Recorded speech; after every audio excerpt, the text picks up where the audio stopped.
आप सभी विद्यार्थियों का एक बार फिर से डीकेडी ऑनलाइन क्लासेज में हार्दिक स्वागत है। तो 2024 में होने वाली मैट्रिक की परीक्षाओं को ध्यान में रखते हुए कुछ महत्वपूर्ण प्रश्न आपके बीच लेकर आए हैं। इसके पहले हम निर्देशांक ज्यामिति के क्वेश्चन नंबर 4 तक पढ़ा दिए हैं। आज हम क्वेश्चन नंबर 5 से पढ़ने वाले हैं।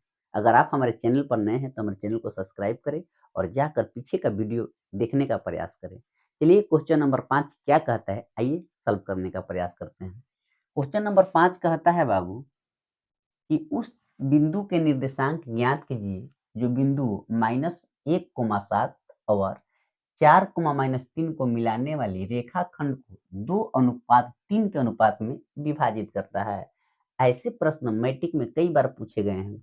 चलिए ऐसे प्रश्नों को सॉल्व करने का प्रयास करते हैं। एक रेखाखंड है बाबू, ए और बी है, जिसका निर्देशांक -1,7 है और इसका निर्देशांक 4, -3 है। और इस रेखाखंड को मिलाने वाली एक बिंदु P है जो 2:3 के अनुपात में क्या करती है, विभाजित करती है। इसको आप M1 मान लेंगे, इसको आप M2 मान लेंगे। चलिए बाबू इसको सॉल्व करते हैं। माना कि A और B का निर्देशांक क्रमशः -1,7 एवं 4, -3 है तथा AB रेखाखंड को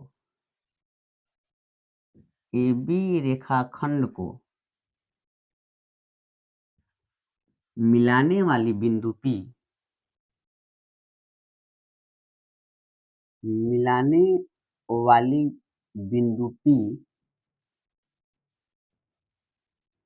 तथा AB रेखाखंड को मिलाने वाली बिंदु P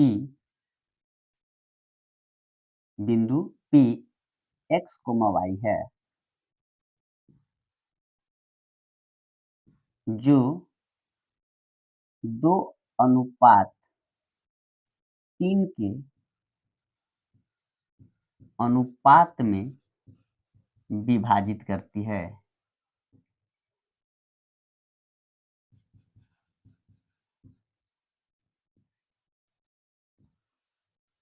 फिर से एक बार पढ़ लें। माना कि A और B का निर्देशांक -1,7 और 4, -3 है तथा AB रेखाखंड को मिलाने वाली बिंदु P x, y है। मिलाने वाली बिंदु क्या है बाबू, x, y है। इसको हम x, y मान सकते हैं, जो 2:3 के अनुपात में क्या कर रही है, विभाजित कर रही है। मिलाने वाली बिंदु कौन है बाबू, P है, जो 2:3 के अनुपात में क्या कर रही है, विभाजित कर रही है। चलिए x1 बराबर -1, x2 बराबर आपका हो जाएगा 4, y1 बराबर हो जाएगा 7, y2 बराबर -3, m1 बराबर हो जाएगा आपका 2, m2 बराबर हो जाएगा आपका 3। चलिए बाबू P बिंदु का निर्देशांक, P बिंदु का ऐसे लिख सकते हैं, P बिंदु ऐसे x, y, P बिंदु का निर्देशांक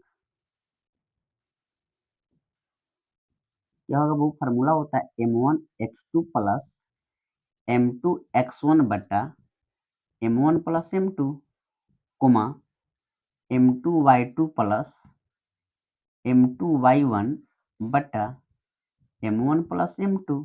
ये फार्मूला आपको याद होना चाहिए।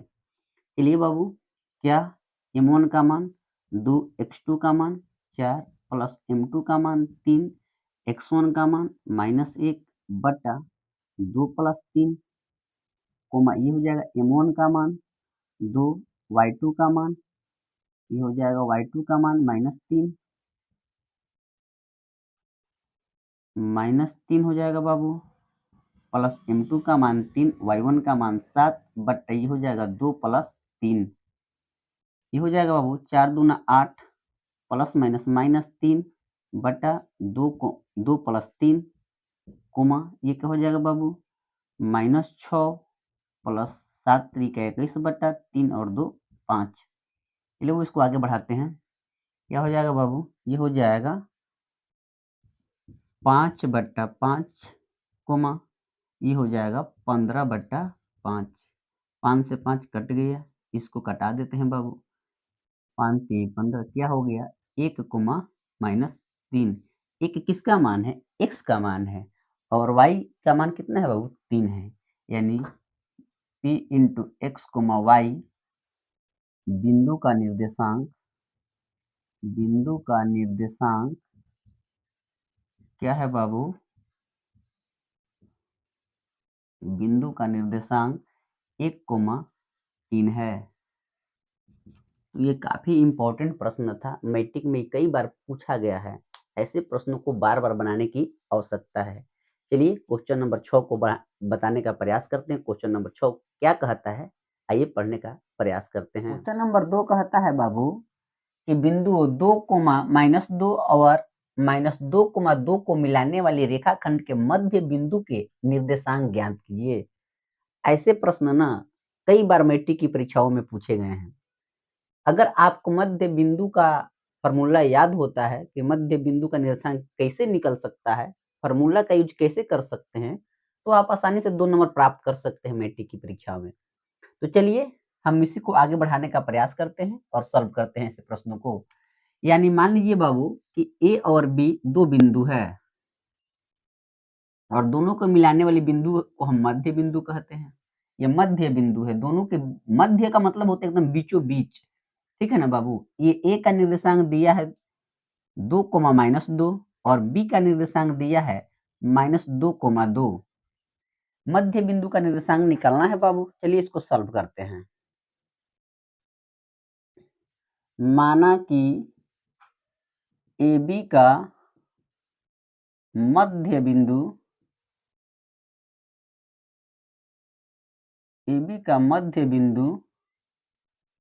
P है तथा A और B का निर्देशांक क्रमशः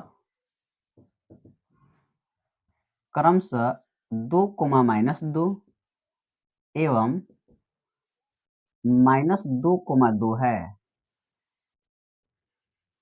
चलिए बाबू हम इसको x1 मान लेते हैं, इसको x2 मान लेते हैं। x1 बराबर 2, x2 बराबर -2, y1 बराबर -2 और y2 बराबर 2। मध्य बिंदु P का निर्देशांक बराबर क्या होता है बाबू? x1 plus x2/2 y1 plus y2/2। अब देखो बाबू x1 का मान दिया है 2 प्लस -2/2 और ये दिया है बाबू -2 प्लस 2/2। ये हो जाएगा 2 - 2/2 कोमा ये हो जाएगा 0/2। 2 में से 2 गया 0 और 0 में 2 से भाग करेंगे तब अब हो जाएगा 0,0। यानी P बिंदु का निर्देशांक निकल गया। कितना है बाबू? 0,0। यहाँ पर लिख सकते हैं क्योंकि मध्य बिंदु P का निर्देशांक मध्य बिंदु P का निर्देशांक बराबर क्या हो जाएगा बाबू? 0,0। ये आंसर रहा। तो काफी छोटा सा प्रश्न था और 2 नंबर के प्रश्न ऐसे मैट्रिक में कई बार पूछे गए हैं। तो ऐसे प्रश्नों को अधिक से अधिक बनाने की कोशिश करिएगा ताकि अगर अंक चेंज भी कर दे बोर्ड ना तो किसी प्रकार की दिक्कत ना हो सके। चलिए अगला क्वेश्चन को पढ़ने का प्रयास करते हैं। अगला क्वेश्चन क्या कहता है? आइए पढ़ते हैं। क्वेश्चन नंबर 6 कहता है बाबू यदि किसी त्रिभुज के शीर्षों के निर्देशांक 2, -3 8, -3 और 6, 7 हो तो त्रिभुज के केंद्रक का निर्देशांक ज्ञात करें। ये प्रश्न काफी इंपॉर्टेंट है मैट्रिक की दृष्टि से। ऐसे प्रश्नों को आपको बनाने आना चाहिए। एक त्रिभुज है बाबू और ये त्रिभुज का शीर्ष दिया है -2, 3 8,3 और 6,7 दिया है।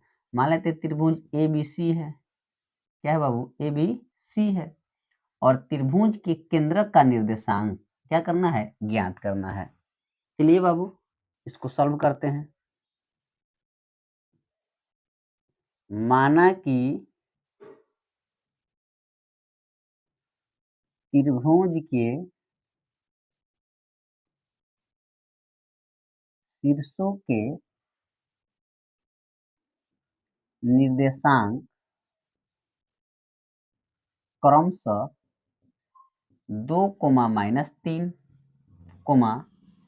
8,3 एवं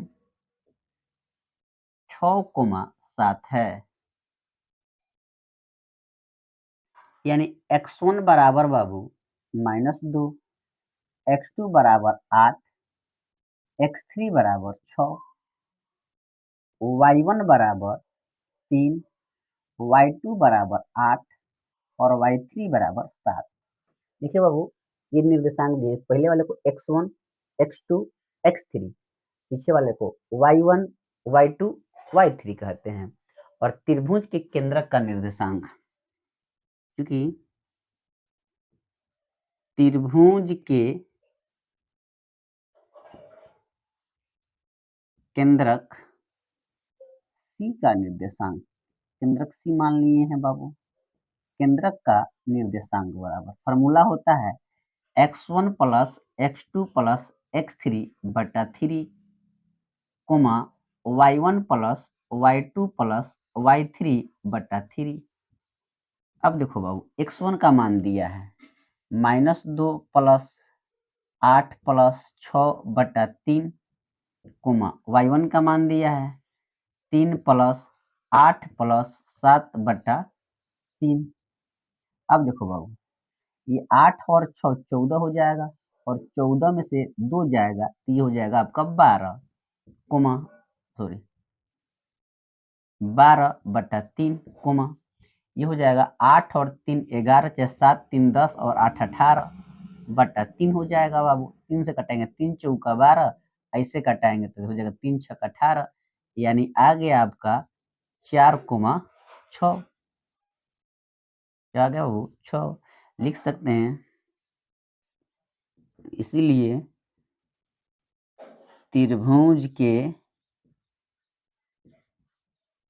केंद्रक C का निर्देशांक क्या है बाबू? 4,6 है। ये आपका आंसर रहा। तो हमको उम्मीद होगा ना कि ये क्वेश्चन आपको काफी अच्छे तरीके से समझ में आया होगा। ऐसे प्रश्नों को बार-बार बनाने की आवश्यकता है। जितनी बार बनाएँगे उतनी आसानी से ये सवाल आपसे बनते चले जाएँगे और 2 नंबर के लिए क्वेश्चन हमेशा फिक्स रहता है कि ऐसे प्रश्न मैट्रिक में पूछे भी जाते हैं।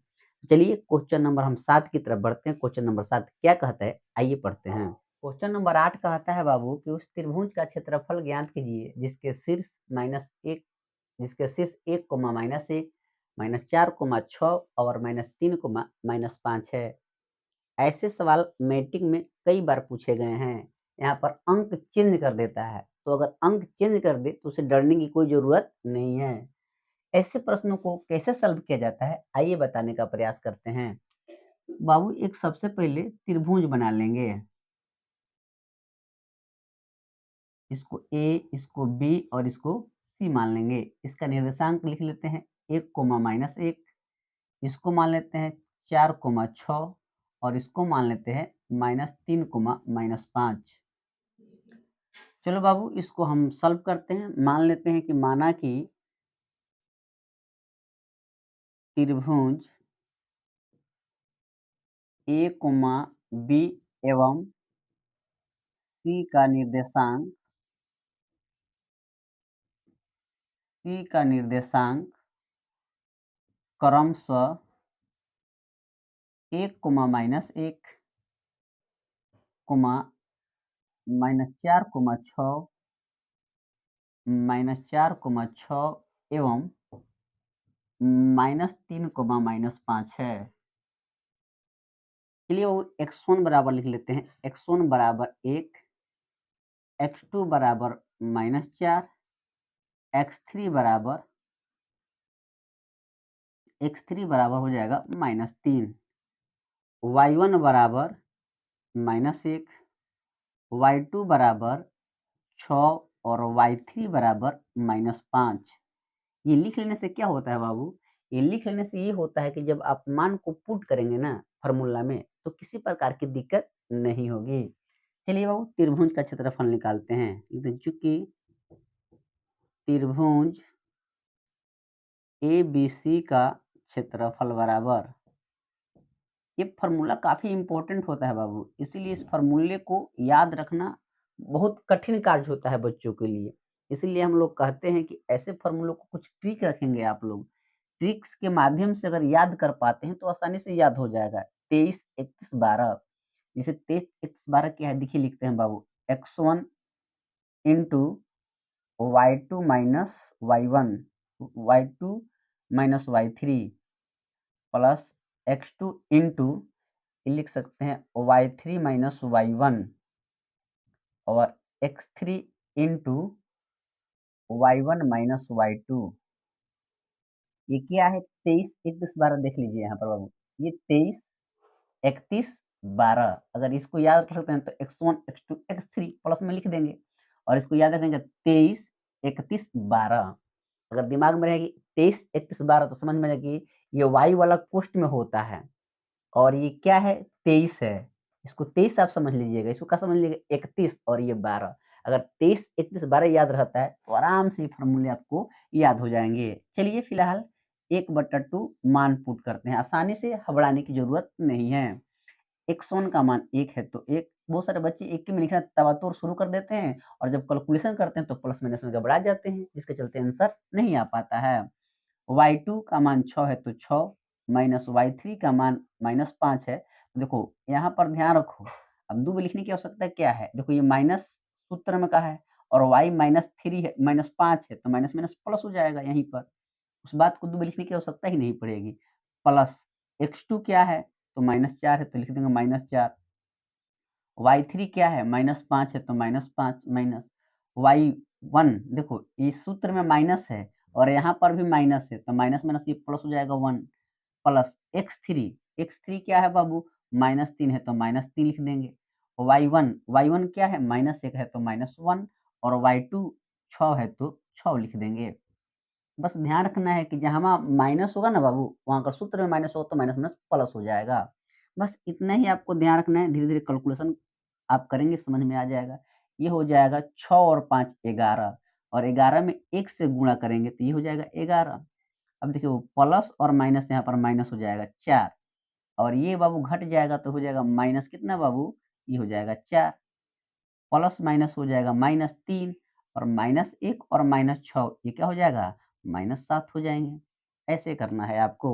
ये हो जाएगा 1/2 इंटू ये हो जाएगा 11 माइनस माइनस ये हो जाएगा प्लस 4 में 4 से गुणा करेंगे तो 16 प्लस माइनस माइनस क्या हो जाएगा? ये प्लस 7 त्रिका 21 ये क्या हो जाएगा बाबू? 1/2 और तीनों को जोड़ दीजिए। तो ये 1 और 6 7 1 8 यहाँ पर गुणा छिपा रहता तो लिख देते हैं 8 ये हो जाएँगे 2 1 3 और 1 4 48 2 से घटाएँगे बाबू, ये 24 बार में जाएगा। कितना हो गया बाबू? 24 वर्ग मात्रक। ये रहा आपका आंसर। तो ये 5 नंबर के सवाल पूछे जाते हैं मैट्रिक में। वीडियो बहुत लंबा ना हो इसीलिए यहीं पर इसको क्लोज़ करने का प्रयास करते हैं और इसके लिए एक पार्ट 3 एक और वीडियो लेकर आएँगे निर्देशांक ज्यामिति के लिए, ताकि बेसिक कांसेप्ट के साथ जितने भी महत्वपूर्ण प्रश्न हैं वो क्लियर हो सके। तो इसी तरीके से आप बने रहिए सभी आदमी डीकेडी ऑनलाइन क्लासेज के द्वारा। मिलते हैं अगले वीडियो में, तब तक के लिए सभी विद्यार्थियों का बहुत-बहुत धन्यवाद।